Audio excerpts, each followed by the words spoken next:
Thanks for the first. Sorry for my delay, but I was in the board of studies active.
Can you see?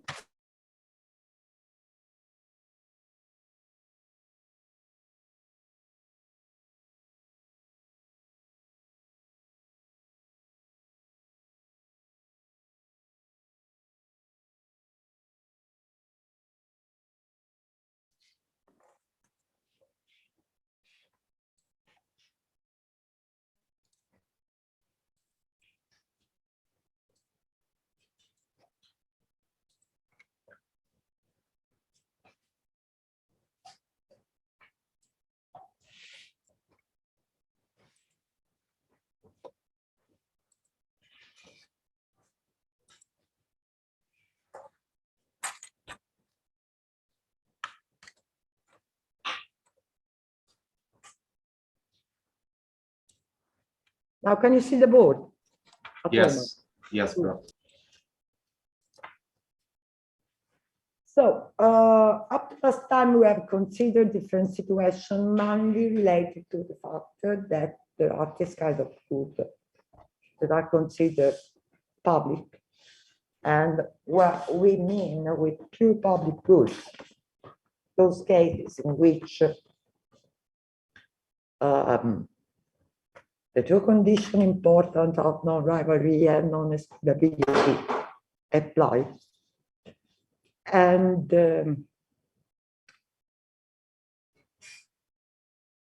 for which the conditions on the demand side are quite different in equilibrium from those of the pure private good that we have seen. But the fact that we have this kind of good, we are not very easy to find, we have already seen it.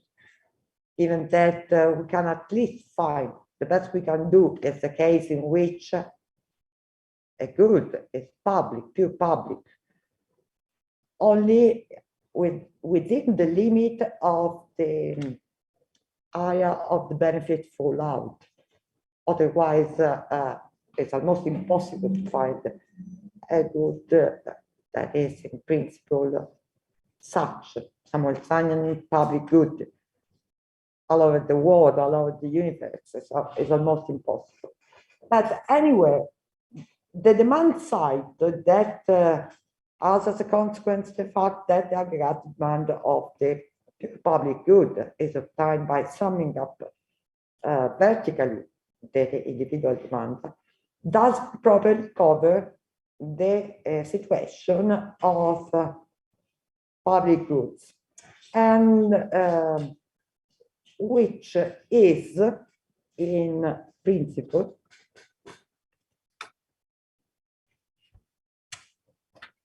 captured by this situation here. I'm just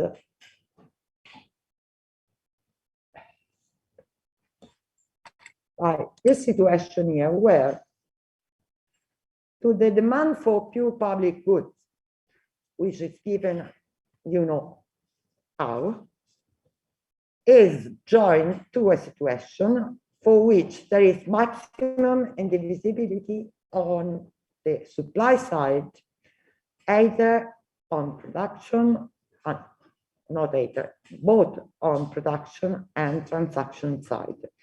This situation is originally captured by those goods which are named in the book I gave you,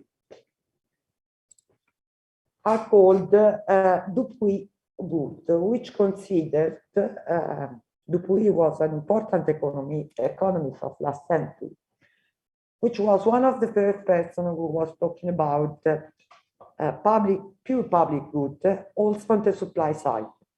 So we have a situation in which individuals are not rival among each other. So we have the demand of the good is built up by summing vertically the individual demand function. But on the supply side, and both at production and at transaction level, we have problem of indivisibility. Yesterday, when I was thinking to this kind of lecture, I was thinking exactly to which kind of good we can think, at least relate to health economics of this situation. And I invite you to think about it, because we have on the consumer side something that individuals do not hurt each other when consuming. So everybody can consume that good. But also on the supply side, the maximum indivisibility with a kind of good which is characterized on the production side by a peculiar supply function, where in the most important, in the most relevant case, is only given by a given fixed cost, which means that the marginal cost is equal to 0. And the average cost is an hyperbole, equilateral.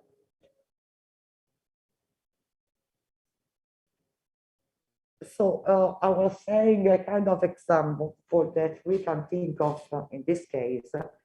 It could be, for instance, in health, the essential level of assistance. Why? Because we can imagine the satisfaction of this kind of need is given by a number of products which are composed by a number of things, most of which are market goods.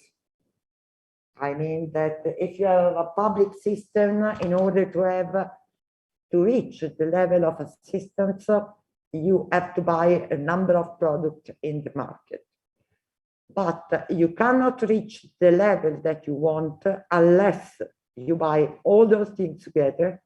And in so doing, you can imagine of reaching a kind of protection or a kind of satisfaction of the essential needs of potential patient, which would not be reached otherwise. So what happens? So why we can say that there is a kind of maximum indivisibility both on production and transaction side? Well, in order to see this, I give you some technicalities of the good I'm referring to on the supply side. So imagine that we have the demand, which is the standard demand for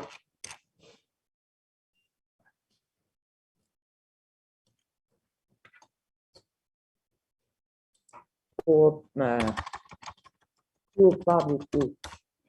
And on the supply side, we have a kind of good whose production cost, I'm referring now to total cost of production of that good, is given by only by a fixed cost like this. This is the total cost, TG.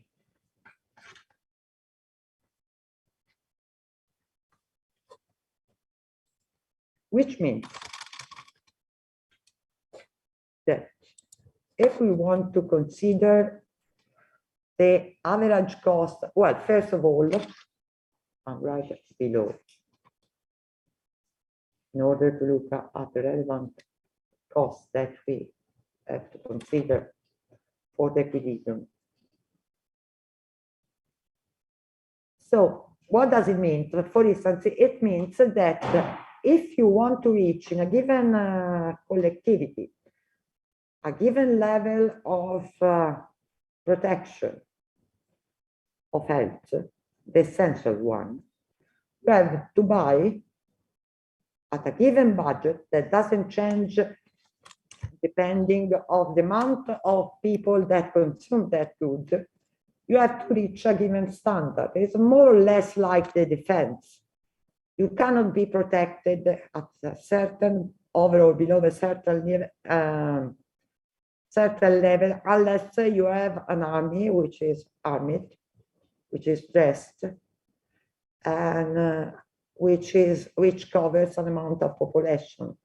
This is more or less the same. You have to buy a number of things which are of various types in order to have the package that covers the needs of the population. And given that varying the amount of consumption of this good, it might be the number of patients who enter in the system in order to get this assistance, the total cost doesn't change. It means that the marginal cost that I put it below is equal to 0. Why? Because the marginal cost is the derivative of the total cost. So I write it marginal cost here, which is equal to the derivative of the total cost with respect to quantity. Okay. And this is equal to 0 because it's the derivative of the constant. Other peculiarity, which does not affect the mathematical result, is that in most cases, the amount of cost of these goods are sunk, of some type. Do you know what that means? Fixed cost means that the cost is fixed, but possibly if you want to convert your production to a different line of production because of maybe you realize that you don't need more that kind of production, you can do it. Some costs are a kind of fixed cost which are represented exactly like this, FG, but that cannot be reconverted into a different production, which means that if you change your mind and you don't want to produce more that kind of goods, essential level of assistance, it's very difficult to reconvert your investment on the amount of goods that you have bought for producing that kind of good. Is that clear? Hello? Yes. Good. Now, the other things that we need now is the average cost. Average cost is, I call it, and she is equal to the ratio between the total cost and the quantity, which means that if the total cost is a constant, for each quantity, say quantity 1, the average cost is equal to the total cost, or exactly this distance.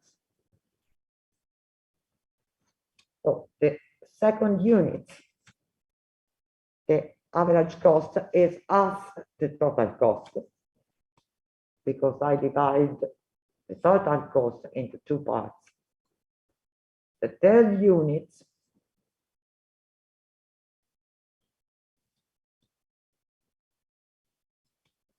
is 1/3, and so on. And what happens at the end? This kind of curve, which is an equilateral hyperbola, is the average cost of the of the good that we call Dupuy good. Why Dupuy? In the name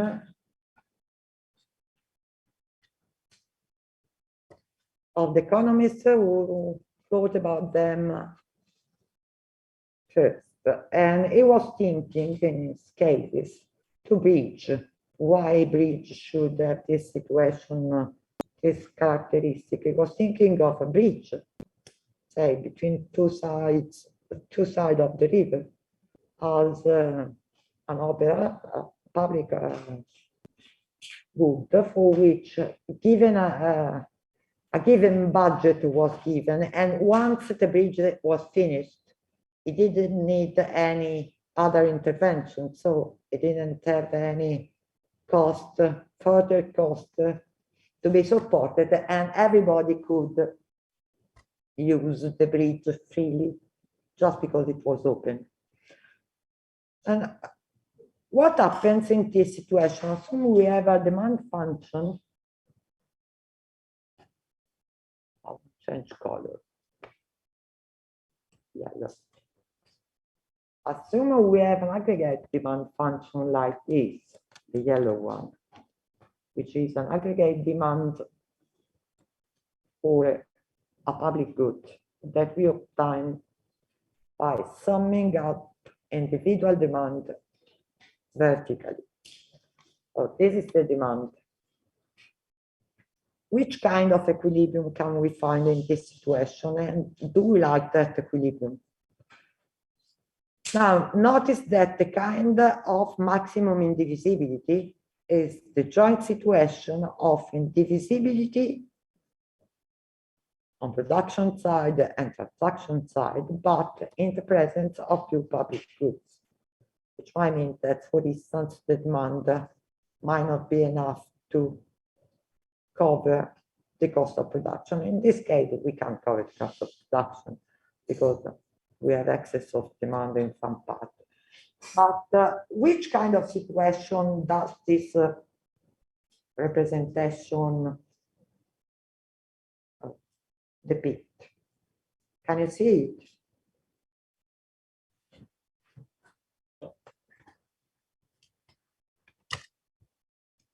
We have goods who are enjoyed simultaneously by different individuals, like the bridge, or like the level of assistance, the central level of assistance determined by the ministry or the like. We have a situation of marginal cost equal to 0 and decreasing average cost in the relevant part of the demand side. The condition of some cost and fixed cost quite high with respect to the demand also represent a specific case which is of interest, and you are expected to know it. Can you recognize what does this representation mean?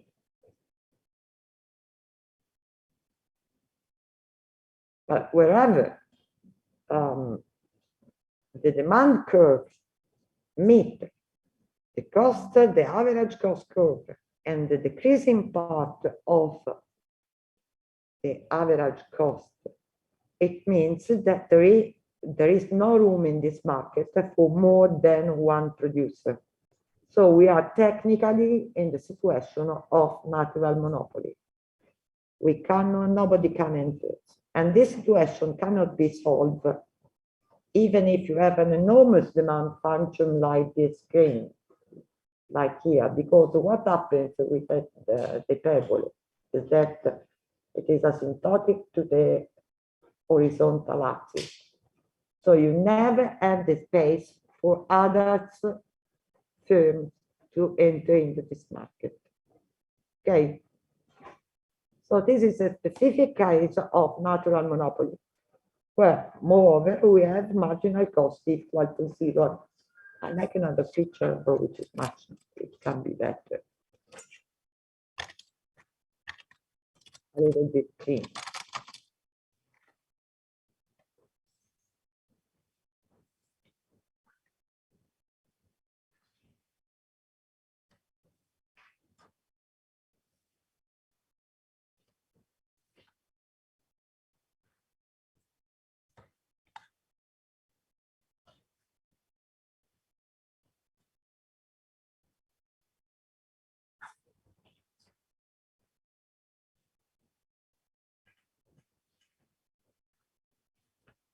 Now, if this is a natural monopoly situation, what happens if we had a monopolist that can make the price?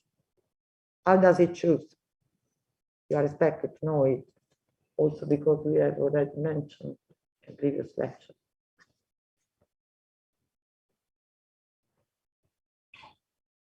The monopolist in this situation maximizes its profit as given by the difference between revenues and costs, which means that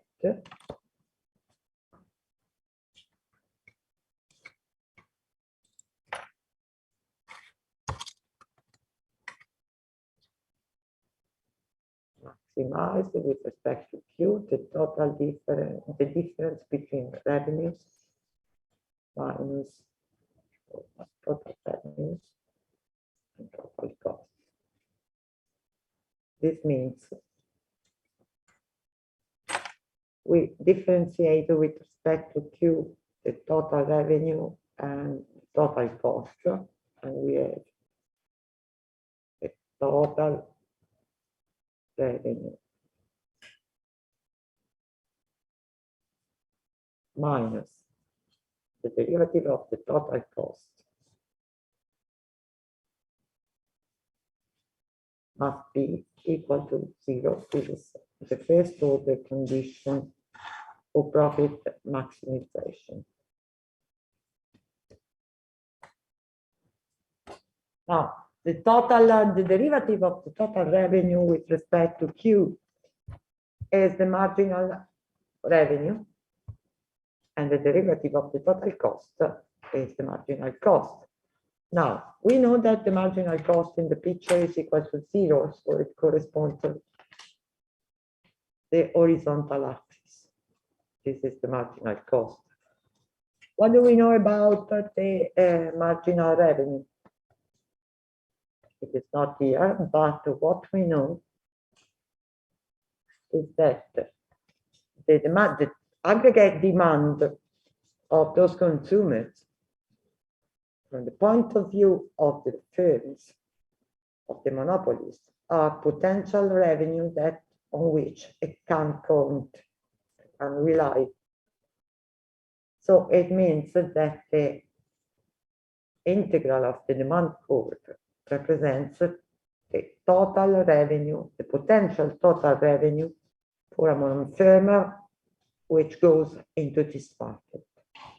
It also means that the derivative with respect to Q of the integral of the demand curve corresponds to the marginal revenues, which is given always, if it is linear, mind if it is linear, to a line which originates in the same intercept on the vertical axis of the demand curve, so this point here,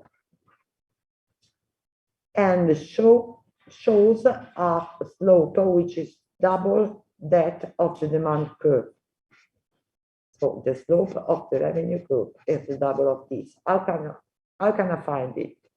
It means that by simply taking off the distance between the origin and the point of saturation of the demand curve, we call it, say, K, so K divided by 2, we can find the marginal revenue.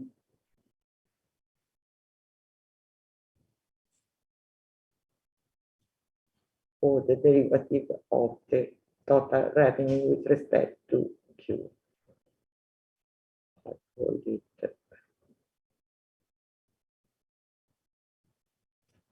Now, remind the first order condition here, which requires that the marginal revenue is equal minus the marginal cost is equal to 0, which means also that marginal revenue is equal to marginal cost. Okay, so what is the point that maximizes profit here? It's when the marginal revenue reaches 0, because it is exactly when it touches the marginal cost. In this point here, the marginal revenue is equal to the marginal cost. This condition as required by first order condition. So in this point here, I find the quantity that maximizes the profit of the firm that wants to enter into this market. And if that firm produces a quantity, now I call it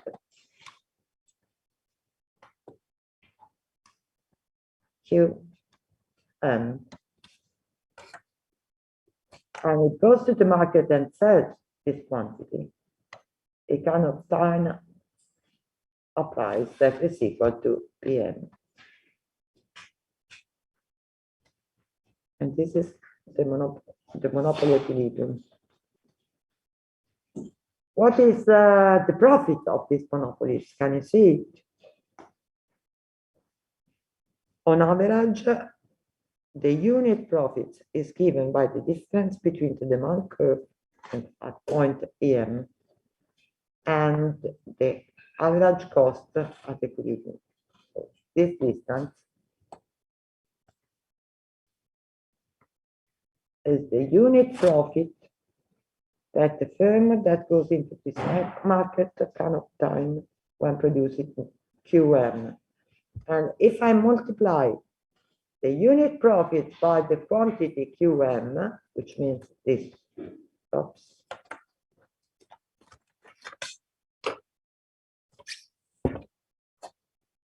which means this distance, I obtain the profit of the monopolist, which is given by this color area, and that we call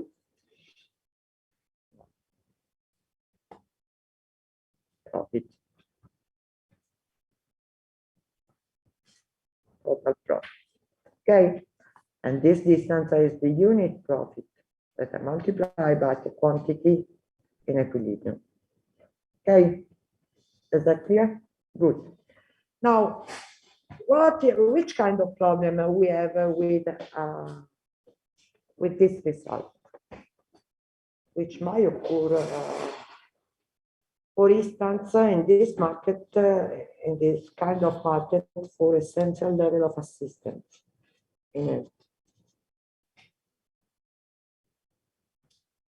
Which kind of problem do we have with it?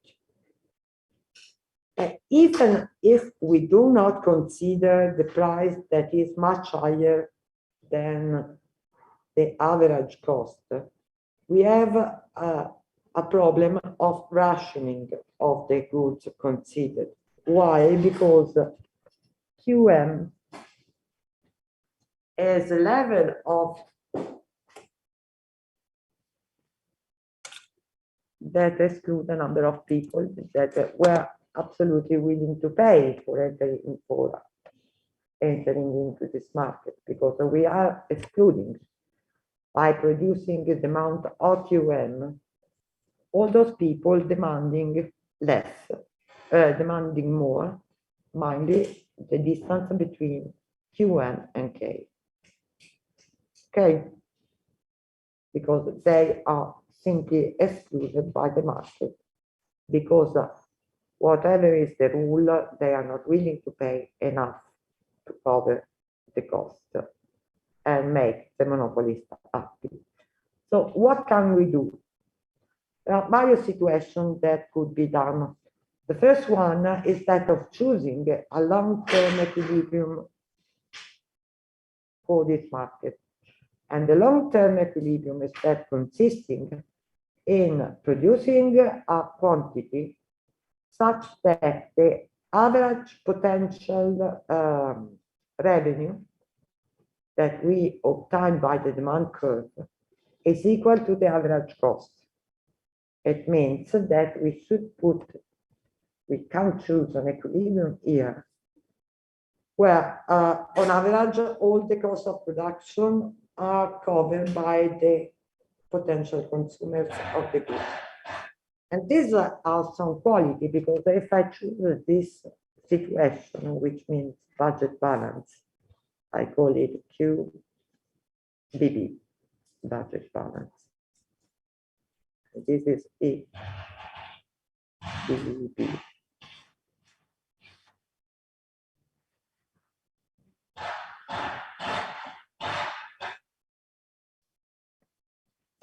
It has a kind of advantage because it does not determine the system to have the kind of advantage.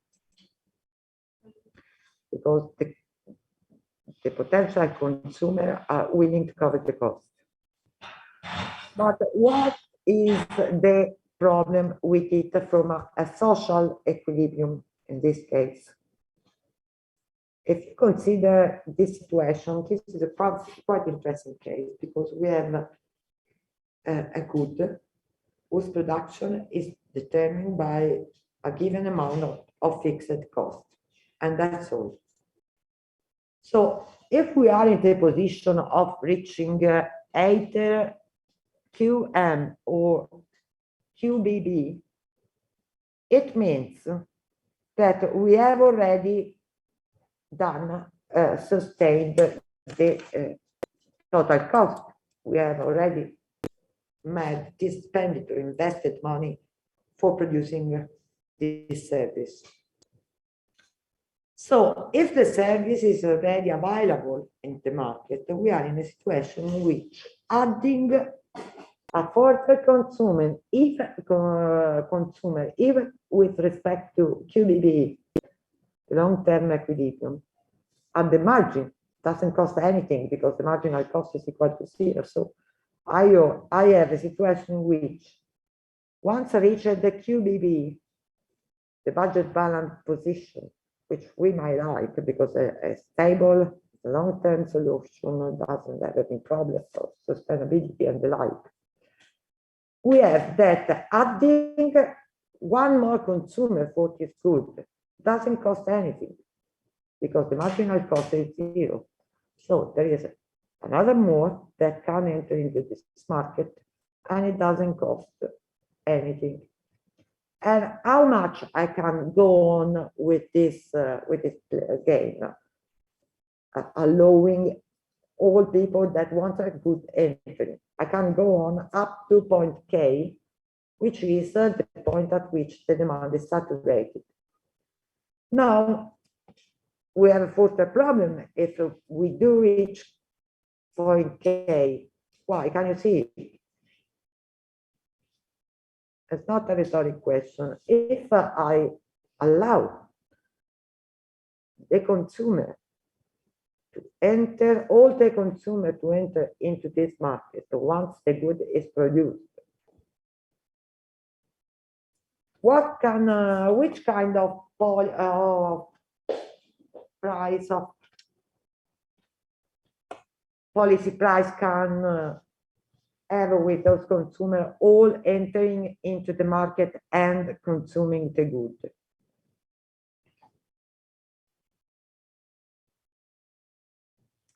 So in this situation here, I can use the willingness to pay of consumer to pay for this good.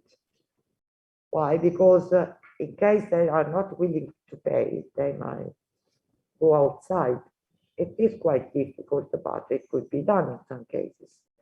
But if I allow everybody to enter here and I do produce the amount 0K of the good, and I'm not able to distinguish the different consumers, it means that I have to set a price which is equal to zero, exactly equal to the marginal cost.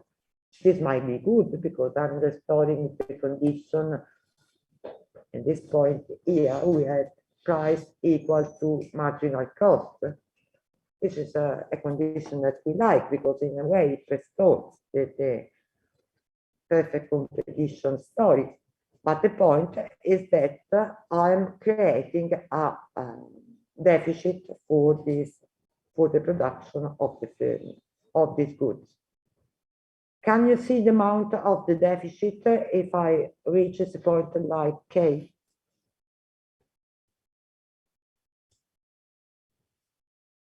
So we were in a situation of budget balance, EBB, okay? In that case, this is a long-term stable equilibrium that we like. With no problem, we can either produce publicly or even ask the consumer to pay, because we can find in this market consumers willing to pay for the production of this good. And those who don't pay are outside of the market. So we can, in a way, simply recognize those who consume at the price that's good. Well, but we said this is not a good and it's not an efficient solution from an economic point of view. If you look at the story from the point of view of the society, why? Because departing from QBB and increasing the amount of people that can consume these goods, even though only looking at those only willing to pay, what do we see is that increasing the amount of people, I have people that are willing to pay for a good much more than at margin that good cost, because this good at margin costs zero. Marginal cost is equal to zero. So it is convenient for this society to capture this part of the consumer surplus in order to avoid welfare loss. Now, if I reach this point K, where the demand is saturated and all individuals get a good for free, I do not have anybody who buys the cost of production. Now, can you see what is the deficit generated by a production equal to 0K, even this cost function? How much is the deficit for this person that produces the good and then leave consumer using it for free?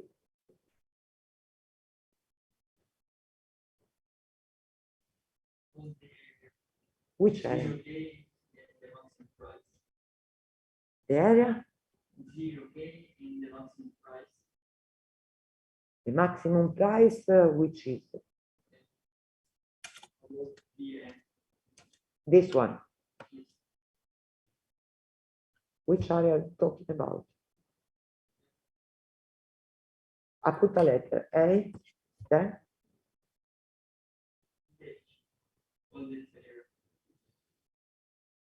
AKO. No, this is the consumer surplus. This area is the integral of the demand function, and it's the consumer surplus, gross surplus, and also the potential revenue for the firm. But it's the revenue, not the cost. What do I want? What I want is to know how much is the total cost for this amount of production. How can I find it? Well, I know because it's an equilateral hyperbole, it's cost function, so I know that the cost is the total cost, but looking at it, I can find the total cost for producing the level K, which is given by which color? want pink. How can I tackle? Mettiamoci.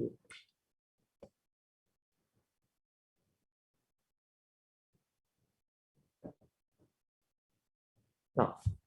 Which color do you like? I love to choose orange, pink. I prefer to red. Okay.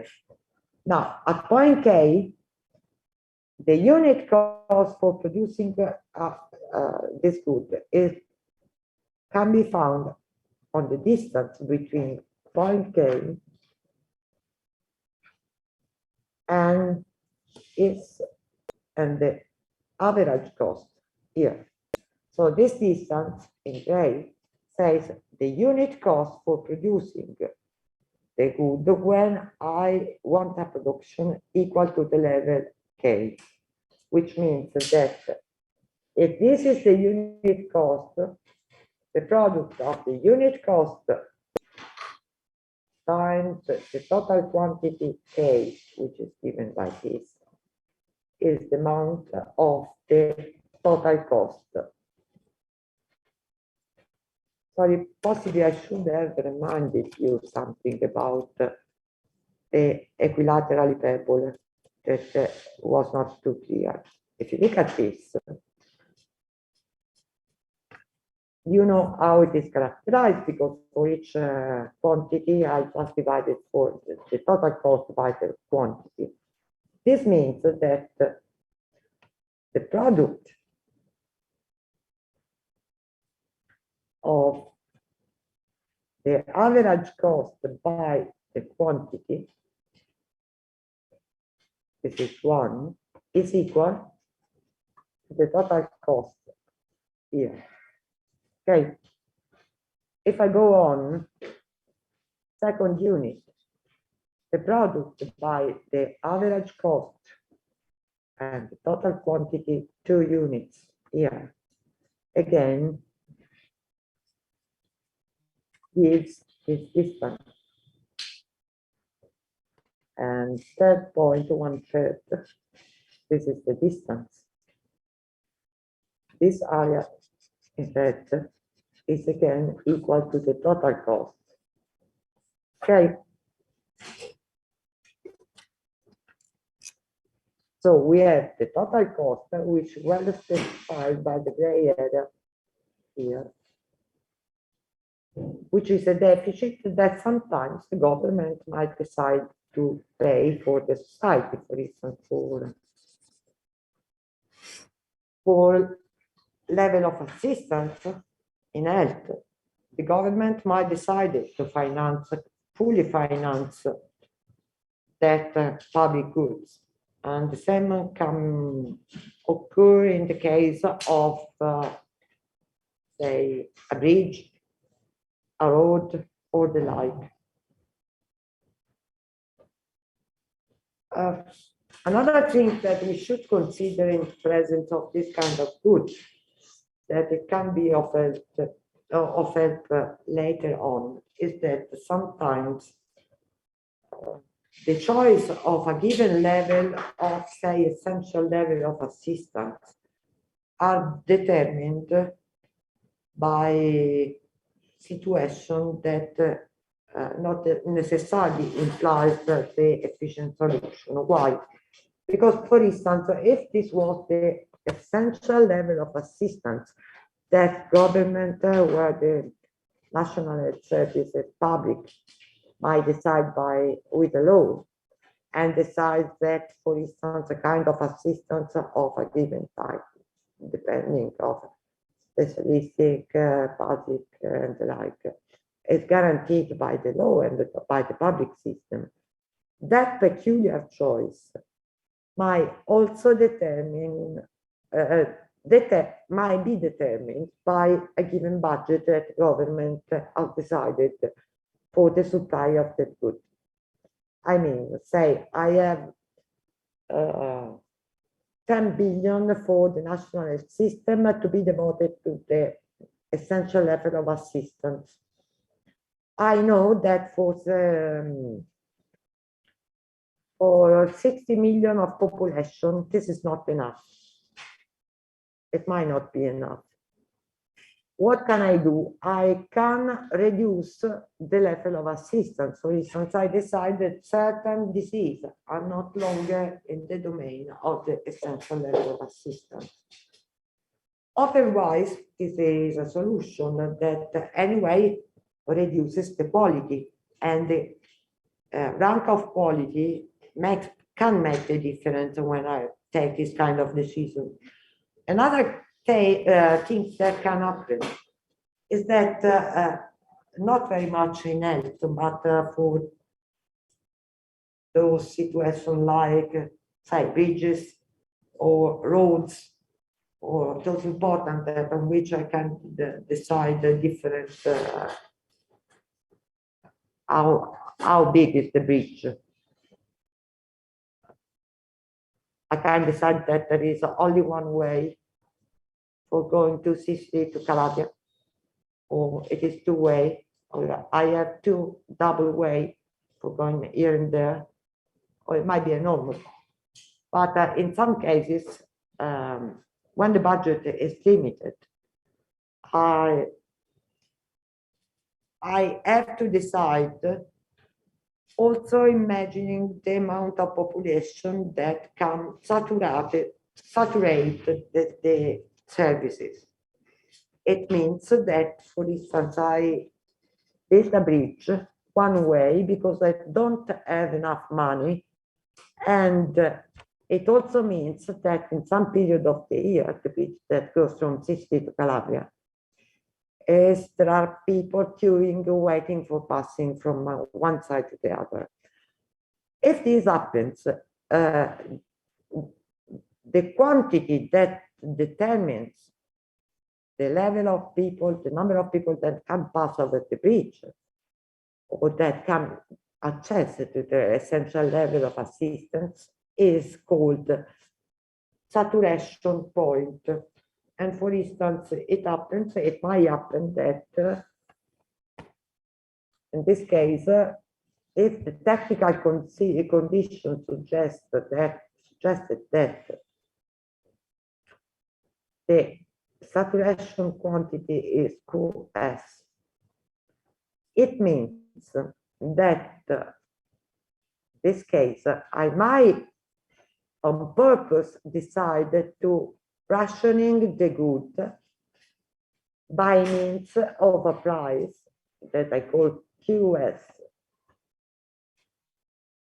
so as to exclude all those people that are not willing to pay for that good. This situation is imposing a different kind of constraint on the choice that in most cases occur independently of efficiency or equity reason. It's just a technical condition finally determined by the budget balance. And only in this case we can ask the price to make a kind of cleavages between those who are willing to pay and those who enter the market, because they are all these people are willing to pay more than the actual price that I'm imposed to consider, because I don't want people queuing for the essential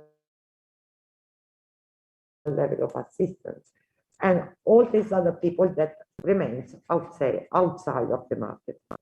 Okay, then we will see other situation in which it's not the public economy producing this good, but can also be a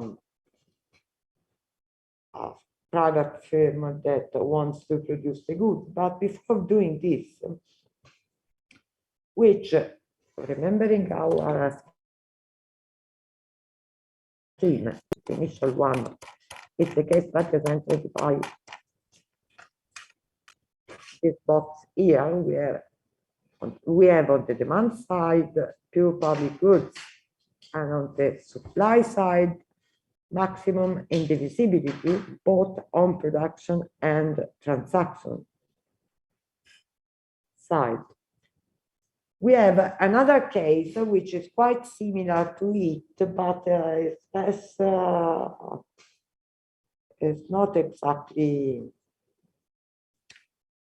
the kind of good that suggested to produce a public good for free. And it is what it is called the case of hoteling type goods, which can be public goods. Okay. But in a situation quite different from this one.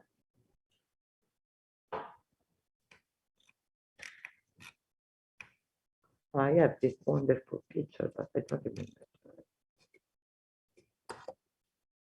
And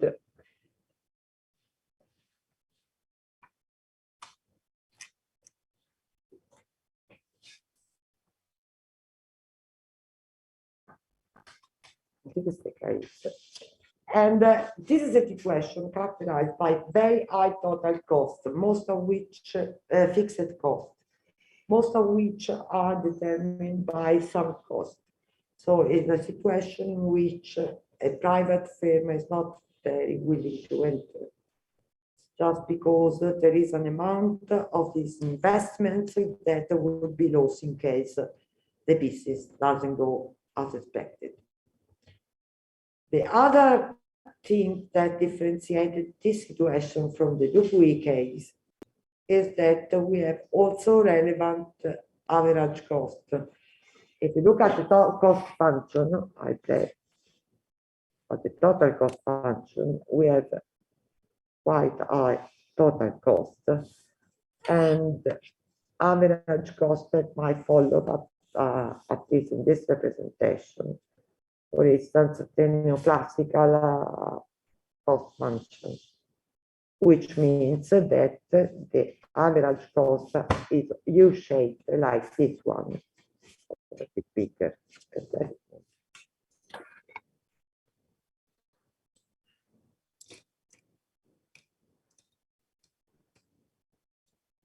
Now it's lost. My wonderful picture is lost, but you can see that we have an average cost which is U-shaped, and this depends on the total cost, which is like this. Now, some notation, this is the total cost, the fixed cost. So this is the variable cost. Total cost is given by the vertical sum of total cost and variable cost. Each is equal to fixed cost plus 2C. And again, the average cost here is given by EG divided by Q, and marginal cost here is given by the derivative of TG with respect to Q. Marginal revenue, as before, is the derivative of the revenue with respect to Q, which is obtained exactly like before in case we have already seen it for the Dupuy cases. Okay.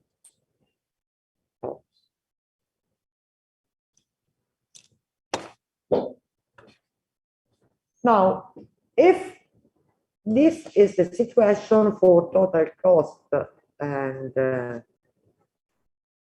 again we are in the situation in which a big, huge amount of fixed cost is sunk, and what else? And given the amount, the shape of the variable cost, we have a U-shaped average marginal cost like this here.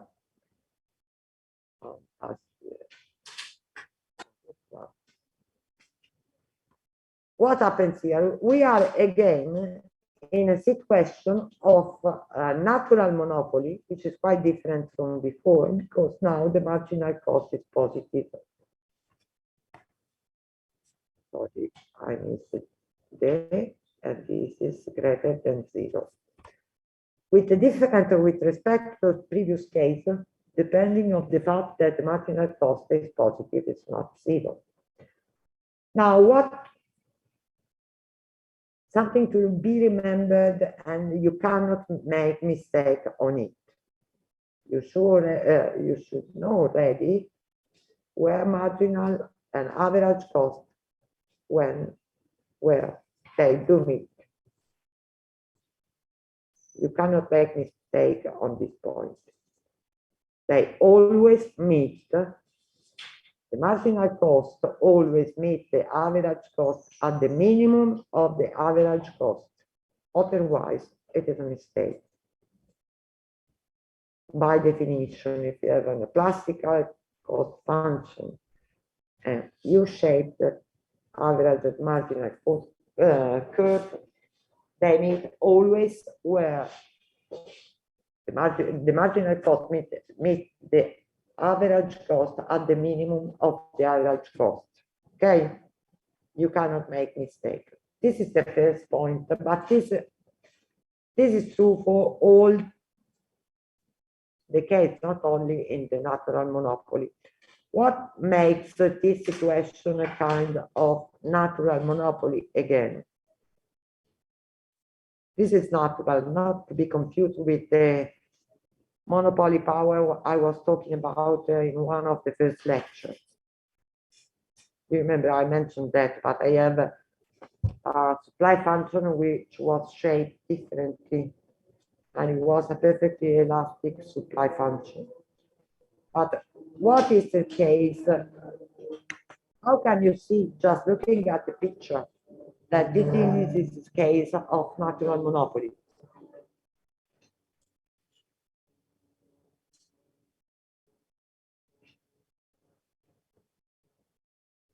It's not a rhetoric question, even though the Thomas should recognize immediately this situation.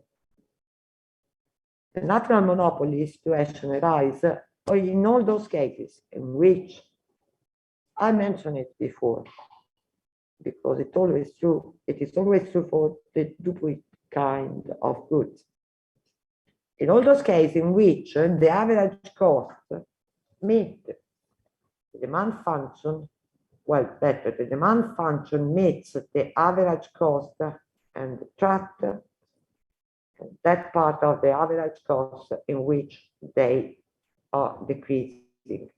So the slope of the average cost is negative. And so it means that the point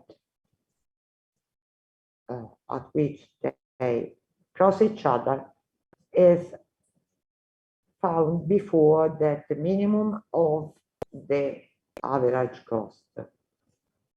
Why? Because in this case, I clean it up.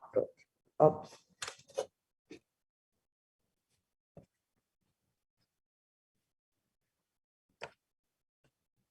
If I had a demand function like this is and not this I call it G. With this demand function, is still and this cost function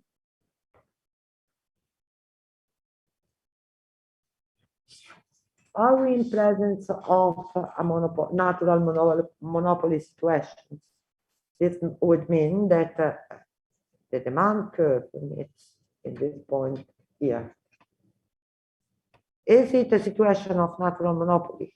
Natural monopoly means that technically only one supplier is allowed to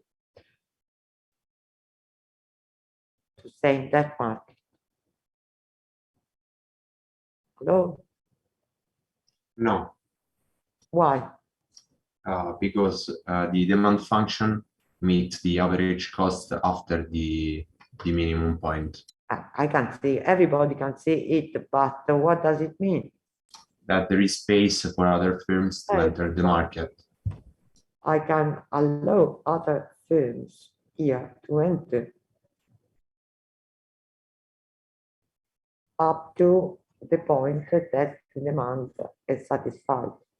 So there is room for other firms to enter. So I can have you shape the cost for each firm that I like, but altogether, but the relevant point for natural monopoly is that the average cost, the relevant average cost meets the demand when the average cost is decreasing. Given so, we have a similar, so in a way, similar situation, similar to that of before, in which we have to find which are the conditions that we can reach. Now, again, we can find, we are in presence in this picture here of natural monopoly, and we can find the monopoly condition for pricing. And in this case, remind before, with the two free cases, we found the quantity that maximized cost was on the horizontal axis, simply because the marginal cost was equal to 0. In this case, the marginal cost is greater than 0, and in order to maximize profit, we put the marginal cost equal to the marginal revenue, and we found this point that determines the quantity Q, which is that maximizing profit at the price PM, this one. The unit profits are given by the distance between the monopoly price and the average cost. This distance is the unit profit, which once multiplied by the quantity, the monopoly quantity, which is equal to KZ, this segment here, if altogether this area, red, which is the profit, the monopolistic profit. Okay. We can find the budget balance equation, which is a long-term equilibrium, which is given at the point, I call it P1 in this case, but this is corresponding to the PB case of before, in which average cost is equal to the price, the revenue, the unit revenue, which means that there is no loss, no profit in this case, and we cover perfectly the cost. And then we can find also the situation of the marginal cost pricing, which is that at which, if the price is equal to the marginal cost, which is this point here, in which the demand is equal to the marginal cost, like it in PB is the marginal cost pricing rule, which gives an equilibrium equals to EC. This is equal to EBB, and this is equal to AM. Just for using the notation of before.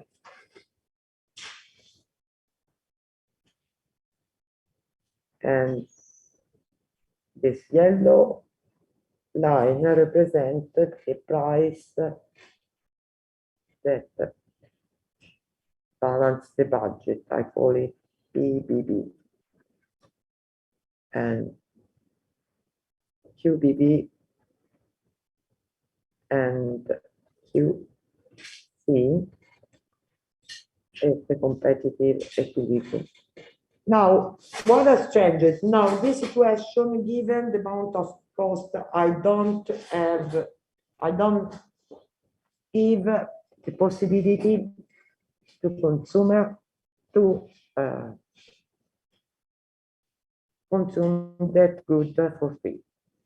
This is the point. Anyway, this is also a situation in which I do not like very much the budget balance situation. it is a nice situation given that the public budget is balanced. Nevertheless, it's not considered in some cases a good a social efficient equilibrium. Why? Because the average cost, the demand here, so there are consumer increasing the quantity provided to consumer. I can find over QBB, I can find consumers that are willing to pay more than the cost of margin of that food. The cost of margin is given by this food here. So unless I reach the point EC, where the marginal cost is equal to the demand function, I don't have the social optimum, which is more or less the case. Also, this kind of goods, so we will enter later on in the case of example, but what I want to say is that this kind of food also suffer of problem of saturation, because given the main characteristic of this goods is that of having high sunk cost and high fixed cost, it might be a situation, and mainly if the demand, the kind of food supplied is a pure Samuelsonian public good. Allora, in this case, it might be that a good produced or guaranteed is below the point also of the competitive equilibrium. And again, there must be a point of saturation, which might be here or even here. And in this case,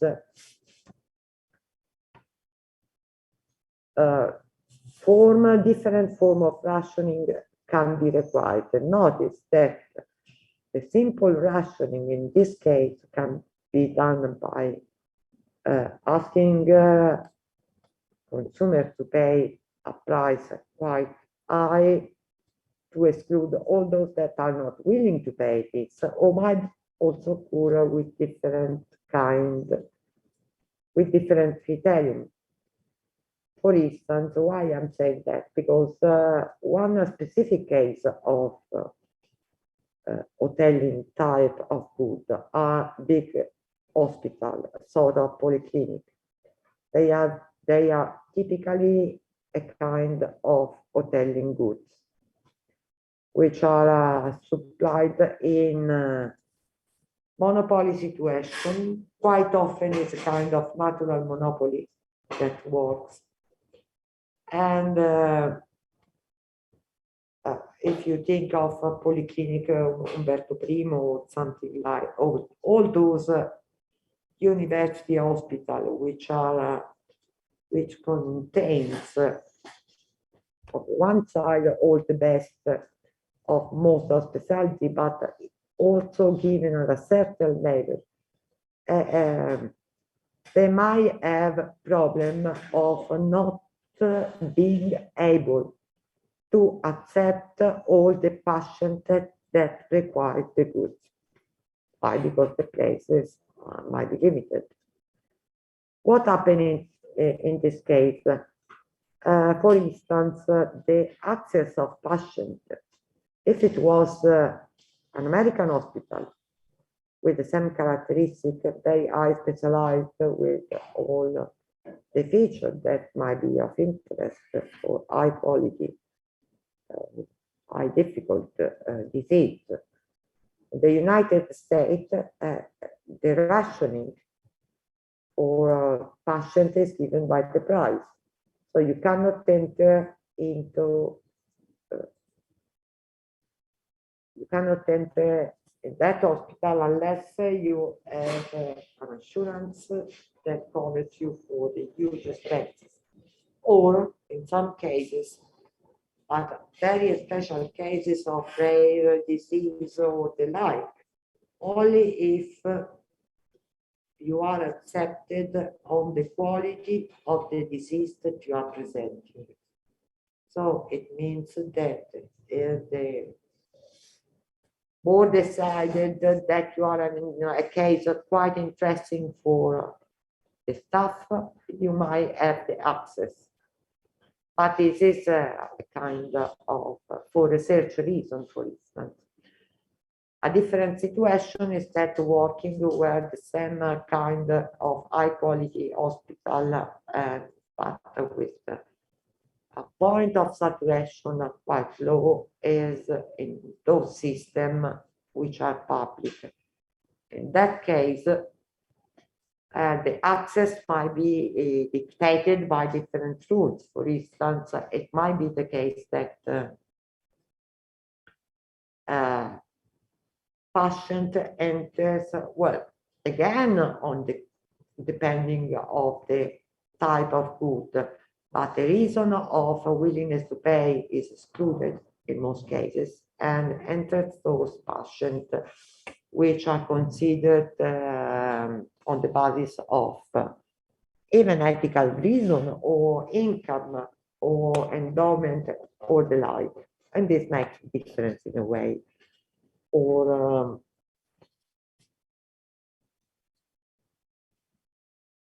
between a public and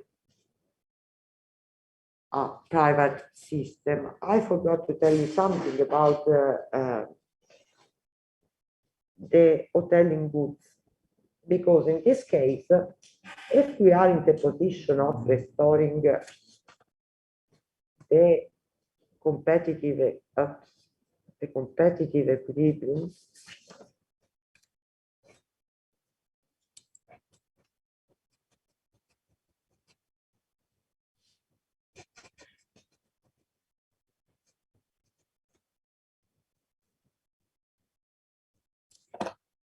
at this point, oops, no. At point EC, I mentioned before that with respect to the budget balance situation, EBB,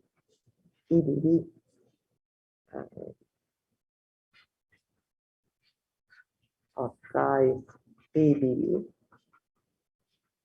and EC, the competitive solution, is at the price P3.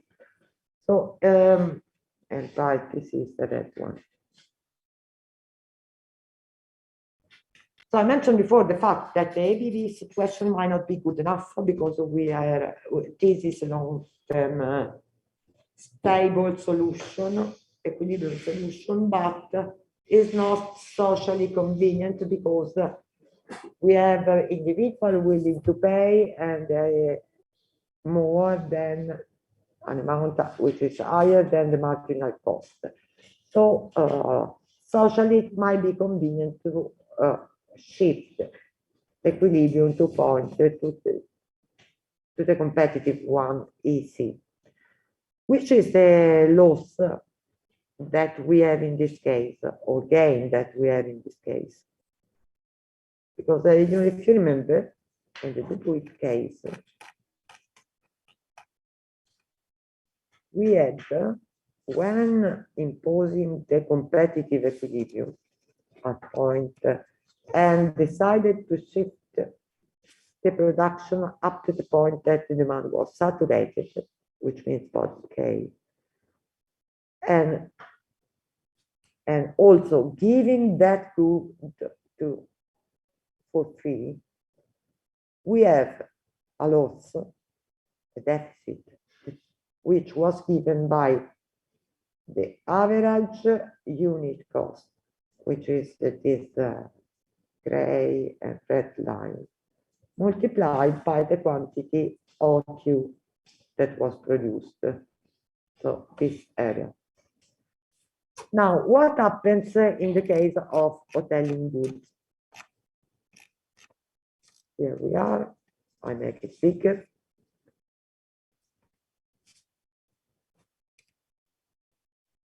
What happens in this case? If I restore the competitive equilibrium not by giving for free the good to everybody who wants to consume it, but just using the marginal cost pricing, which means that I set a price which is equal to the marginal cost. What happens in this case? Notice that before, for lower level of quantity, QBB is the quantity at which the average cost is equal to the average revenue. Okay, so I do not have losses or profits, which is nice. It's nice enough. But what happens at the competitive equilibrium if I shift the production up to QC and sell that quantity at a price equal to PC, which is equal to the marginal cost? What happens to my budget in this case? Can you see it?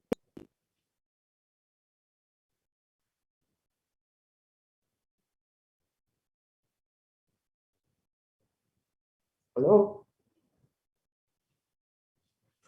Assuming that you are a firm that is in this market, and given that the social optimum is the marginal cost pricing, with this cost functions and this demand function, and knowing that the competitive equilibrium result requires marginal cost pricing, decided to set the price equal to PC. What happens to that firm? Can you see it? Notice that this is very important because it determines the reason why or not a private firm can enter into the market or someone else enters into the market, and for instance, government decides to do something for helping or damaging the firm that enters or not. What happens if I go into this market and produce and sell my good at a price equal to PC? It helps. What happens is that at the price PC, I have OQC people willing to buy my good. Okay, this is the quantity of that I can sell. And look at the average cost when I produce the quantity QC. The average cost, I can find it in the average cost function, is at point in the green point, which means that it reaches this level. So the unit cost for producing that good as the green line is much higher than the price at which I can sell the good, which is the red line. It means that for the difference, I have a loss that must be financed by someone else. And the loss is given by, make it blue, this distance, the difference between the average cost and the price. This is the unit loss, and if I multiply it by the quantity I am producing, I can get the rectangle blue, which is the loss that I have to face if I impose a price equal to the marginal cost in this market. Okay, so we have a situation like before in which the competitive equilibrium solution in a case of natural monopoly can be induced by forcing the rule and imposing the marginal cost pricing, but only at a loss of the that must be covered in some way. We will see next time the different way in which this loss can be covered. And either if we have equilibrium solution or a market solution, sorry, not equilibrium, market solution or public finance solution. Well, I can just already say that the most simple solution is that the government intervenes and that it pays with the public balance that is available to it and covers the loss that this kind of firms might incur when producing this good. What is the price? What is the problem with this policy? An important problem is that if the government wants to pay this deficit by asking the government to finance exactly this deficit, for instance, a deficit of the Policlinico Umberto I is financed by the central government. It means that the financial law, which is approved, must have this amount to be financed by the government. It must be approved by the parliament. But if you put some huge amount in the public balance and public budget, it means two things. One, you have to increase taxation because all the money that the government can give to whatever public expenditure must be financed either by taxation of any type. And it means an increase in taxation might not be a good policy because we will see that it might be distorted. Or by asking some people to lend money to him. So the government goes to the market by asking for money, and this determines the increase of public debt, which is again not so good. So in order to avoid this situation of financing the deficit, we can look for different solutions that could be used and that we will see next time. So, any questions?